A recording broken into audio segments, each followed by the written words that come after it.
Организация подобного рода рекламных туров имеет большое значение для развития туризма и установления дружеских отношений между республиками. За несколько дней представители разных турфирм смогут ознакомиться с туристическим потенциалом нашей страны, оценить уровень инфраструктуры, познакомиться с культурой и историей народа. Представитель фирмы «Скиф-тур» Анна Петрова впервые в Абхазии. Для нее быть частью данного тура – бесценный опыт. Нам очень нравится ваша страна, очень доброжелательные люди, шикарная, очень красивая природа.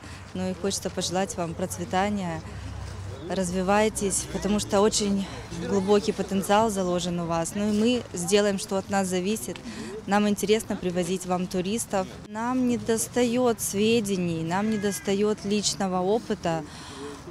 Поэтому надо посмотреть на все своими глазами, чтобы все стало понятно. Действительно, из прессы мы узнаем совершенно все другое, иначе. А здесь, когда мы посмотрели, что здесь действительно есть, конечно, представление сформировано совершенно другое. Среди участников рекламного тура оказались и давние поклонники Абхазии. Экскурсовод Елена Демина отметила, что очень важно донести жителям Крыма информацию об Абхазии, в особенности до молодого поколения.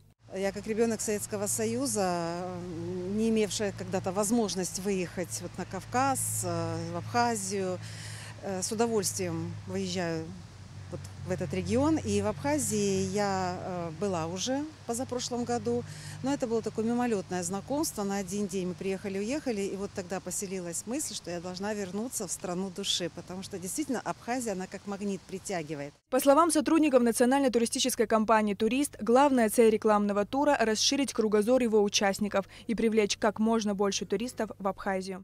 Мы заинтересованы в том, чтобы наши гости увидели, какими быстрыми темпами развивается туристическая отрасль на территории нашей страны. Для чего проводятся данные мероприятия? В первую очередь к нам приехали представители, именно директора и менеджеры этих туристических фирм и агентств.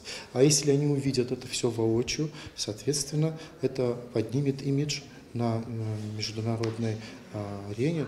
В течение 3 дней участников рекламного тура ждут обзорные экскурсии по живописным местам республики. Организаторы мероприятия надеются, что в результате как можно больше жителей Крыма без сомнений выберут Абхазию местом своего отдыха. Сария Гварацхеля, Томас Чиковани, Абхазское телевидение.